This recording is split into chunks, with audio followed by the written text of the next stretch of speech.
What's up, everybody? It's Joey Bags, and welcome back. So, I know it may be a day or two, well, maybe a little bit more since my last video, but it's in. I was finally able to upgrade my wheel deck, my custom wheel deck that I had made from 2x4 10 series extrusion from tnuts.com. Shout out to tnuts.com.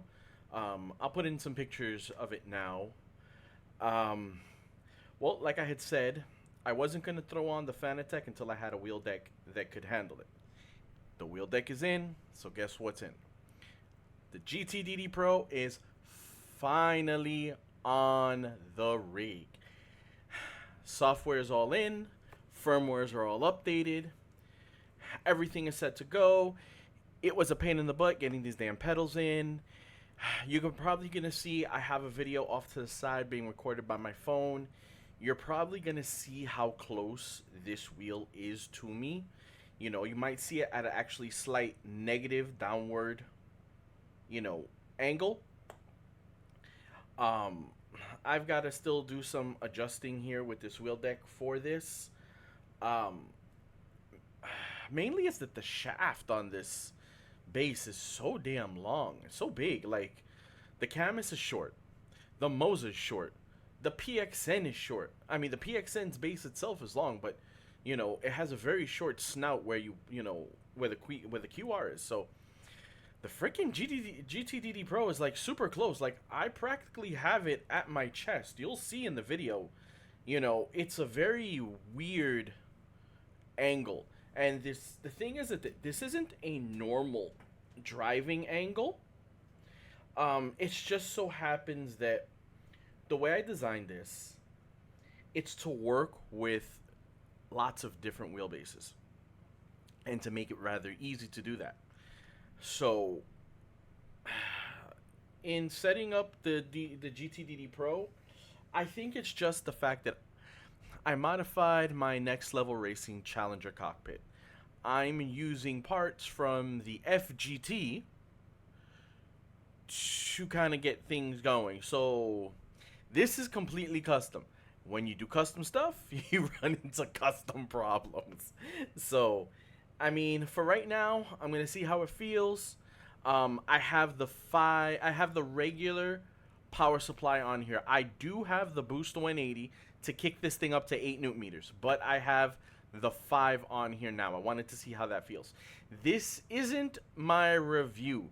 This is I just spent almost 3 hours getting this all set up on here, and like hell was I gonna go finish up, not record a video for you guys, and not try it out. So I'm in my favorite car, my Miata Hellspec, on my favorite track, VIR, the North Course.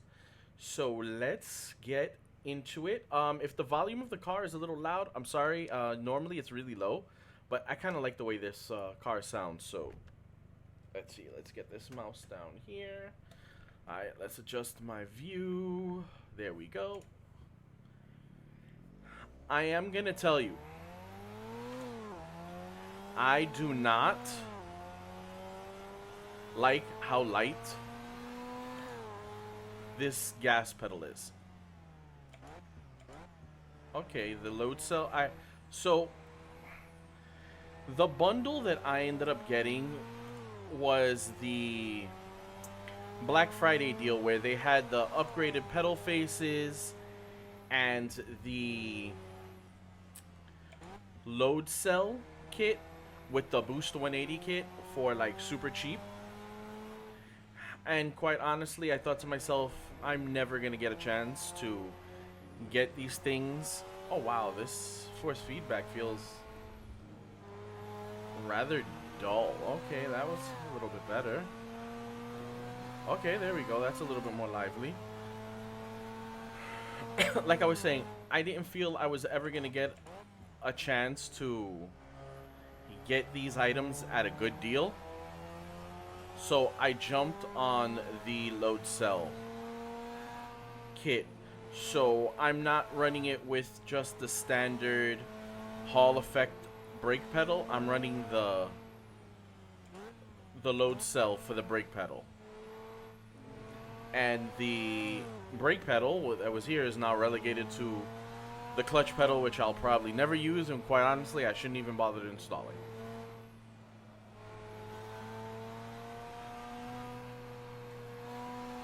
Okay, I can tell you off jump, the force feedback feels good. I changed 0 settings on this. I did absolutely nothing to settings. I'm using it as is, the way when you turn it on, both in Assetto Corsa and in Fanalabs and whatever else Fanatec stuff they have.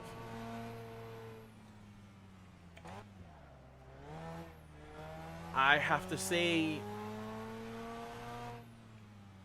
the force feedback in the Camus feels much stronger. The wheel dampening, though, does feel a bit lighter on this. It might just be heavy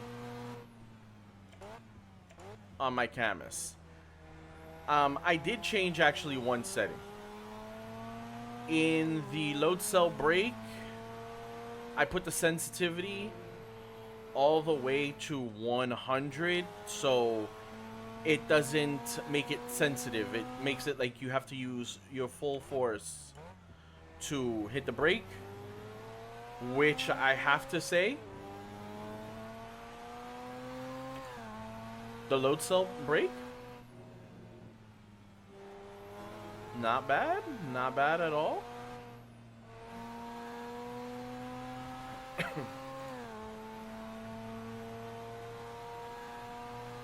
The wheel feels good.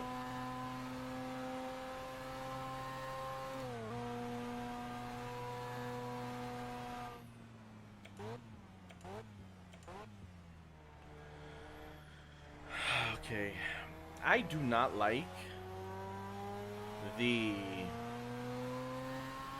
shifters on the GT DD, on the Gran Turismo branded wheel, but it reminds me a lot of the Moza wheel, the Moza ES wheel. It has oogly paddles. I do have the McLaren GT3 wheel, so I will be trying that wheel. Will I try it out tonight? Probably not, but I will.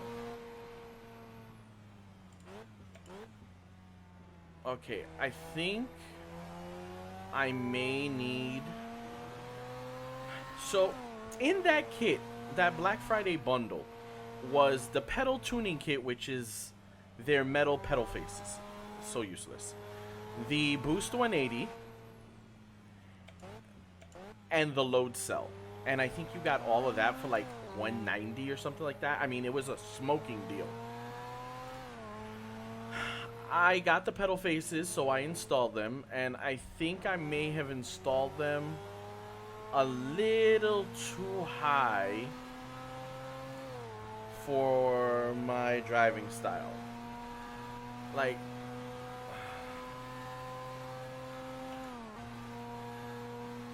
yeah, I think I have them a little bit too high.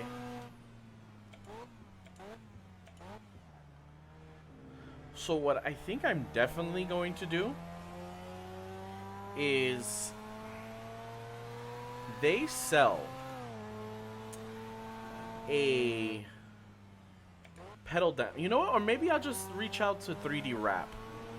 I think they have options so I can make this accelerator pedal feel a little. It's just a little too light for me.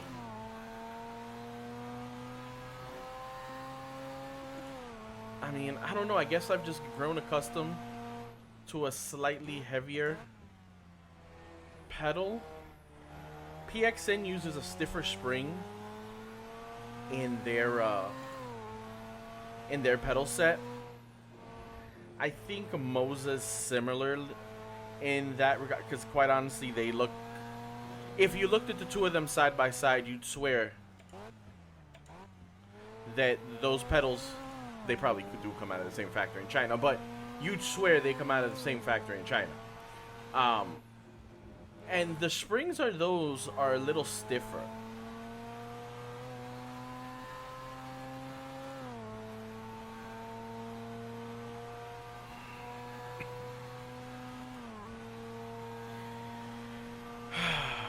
You know, I really wanted to hate this. Off jump, I wanted to hate it. I'm like, you know, we all know the disdain I have for Fanatec. You know, and the fact that they're jerking around still so many customers. So many people that still haven't gotten their orders from Black Friday. People that are still waiting for orders that should have been here around Christmas. So many people that pre-ordered the Club Sport DD Plus, the PlayStation compatible 15 newton meter direct drive, their new hot garbage. And, you know, they still have no word from Sony when that's going to be okayed to ship.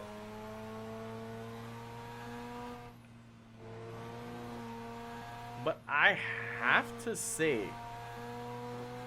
off the rip, this brake pedal's good. The brake pedal's really good.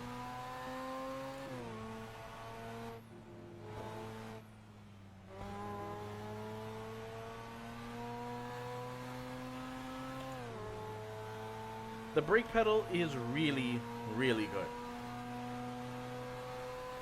And I'm noticing that I've just been dropping seconds off my lap time. I just dropped 1.1 seconds.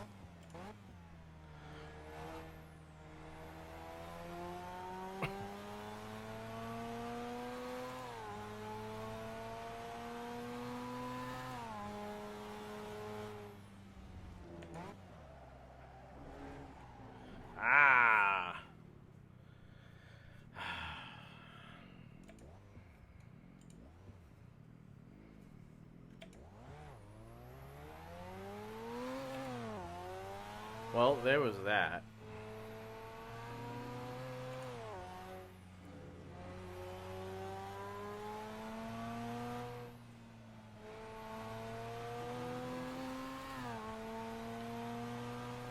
Not bad.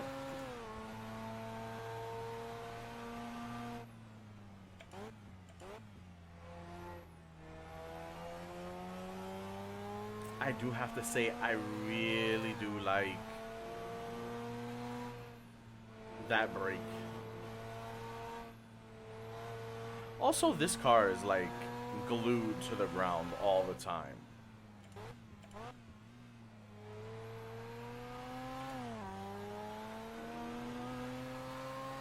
I don't even remember where I downloaded.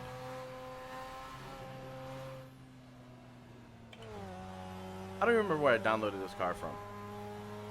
All I know is that I've got it and I love it.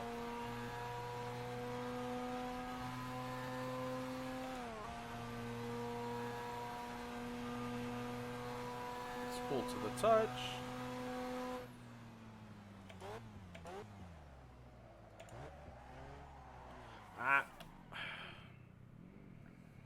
Yeah, let it go a little bit too much.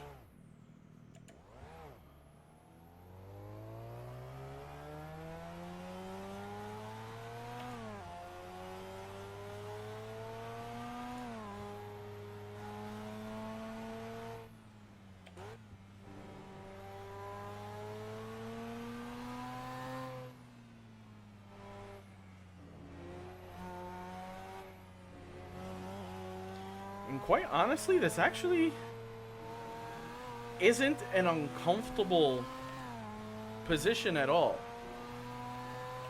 My seat is all the way back. Normally I have to move it up a few clicks on the slider so I can reach the pedals, but because of the way I had to mount the pedals, I had to mount the pedals a lot farther, a lot closer to me than I normally do.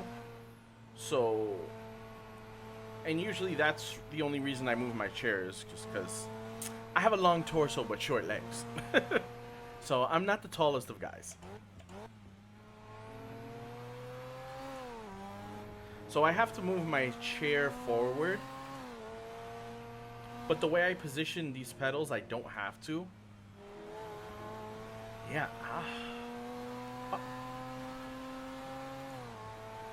I didn't want this to be good. I really did.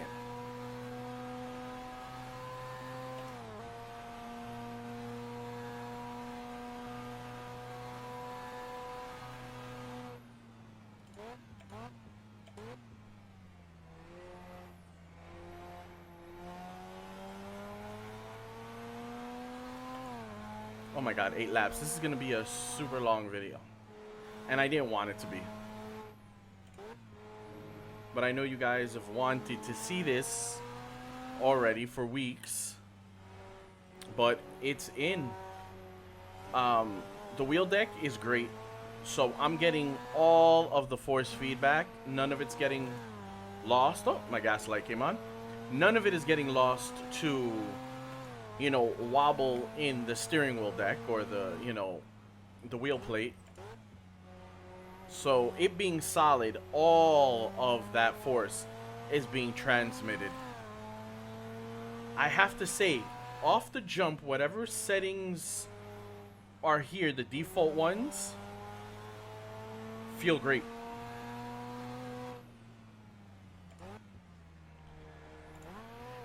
I will say, it does feel a little weaker than the Camus. But also the wheel feels a little lighter than the Camus wheel. And when I say lighter and the natural dampening the left to right, on the Camus, I guess the setting might be a little bit higher. So there's a little bit more force left to right to move the wheel. But when you're actually in sim and driving, the handling is great. And the force feedback is nice and strong. It's exactly what I'm expecting. In this, I'm expecting something a little different. And yeah, it's not bad. It's not bad at all. The ergonomics, yeah, this is, do I need to tighten something? I don't think I need to tighten something. Oh, you know what? I never tightened these side bolts, so I'll tighten that. I think that's, yeah, that's where I'm getting some, a little bit of jiggle, and that's from where it goes into my uprights. Like I said, I modified an Next Level Racing FGT triple screen setup. I'm going to do something with some of the brackets for that to mount 2 screens here on my rig so I can do some live streaming for you guys. And I figured that was going to be the easiest way. And since I had all these extra parts from it, I'm like, hey, how can I get something to work out of here where I can get a stronger, stiffer wheel plate? And this is what I came with. Used some parts from it, ordered some extrusion, you know, bolted it together, and it's pretty damn solid. But guys, this is it. This is the Fanatec GT DD Pro. This was my first driving impressions after setting it up. This isn't my full review. My full review will be coming. Also, the shootout of the GT DD Pro versus the PXN V12 Lite versus the Moza R5 versus the Camus C5. So we're going to have 2 major players in the entry-level 5 Nm wheelbases, 2, the Camus and the PXN, of these I won't say upstart, I think that's a little derogatory, 2 of the lesser-known Chinese brands, being Camus and PXN, which are in the same space as this. And I'm gonna use all 5, and I'm gonna give you my review of all 5. That's another reason why I needed this quick swap wheel deck, so I can swap those out super fast. I think what that's going to be is mainly a PC review. I do want to do it on console, but Camus, I don't have Camus's pedals, so I really can't use the Camus C5 on PlayStation or Xbox without their pedals. I'm going to reach out again to Camus to see if we can get some pedals. I don't know if I don't even think they sell those by themselves. I may have to look around to see. If I can't get them from them, then I'll just have to buy them. But I really do want to give you guys all the info. And since this GT DD Pro is also both consoles, this and the PXN are going to be the two that, go head to head when it comes to console support because it's the easiest. These will plug, the PXN and the Fanatec will plug right into the consoles. The Camus and the Moza have to use the Resolution 2. And let's hope that Microshaft hasn't decided to do another round of blockings and they block the Resolution again. And then at that point, it'll only be PlayStation. But guys, I don't want to give you a long video. The Fanatec GT DD Pro is on the rig. More videos are coming. More in-depth. More gameplay. Don't worry. I'm going to have lots of content for you, especially for this. So stay tuned. As normal, smash that. Oh, I don't want to be like everybody else, but hit the like button. Please. Thank you. I appreciate it. Please hit that sub. We're at 360 subs. That is amazing, amazing, amazing. We're well on our way to hitting those 500 subs by the end of February. Please, I would really, really like to hit that goal. The Patreon is up. I have not put links in any of the videos, which I should have. I will. So you can support the channel there if you want, but just liking and subbing is perfectly good as well. As always, thank you to everyone from around the world that watches the videos. I greatly, greatly, greatly appreciate the time that you take. I am honored that you take your 10, 20, 30 minutes out of your day to watch my videos. I greatly appreciate it. And I will catch you guys on the next video. Peace.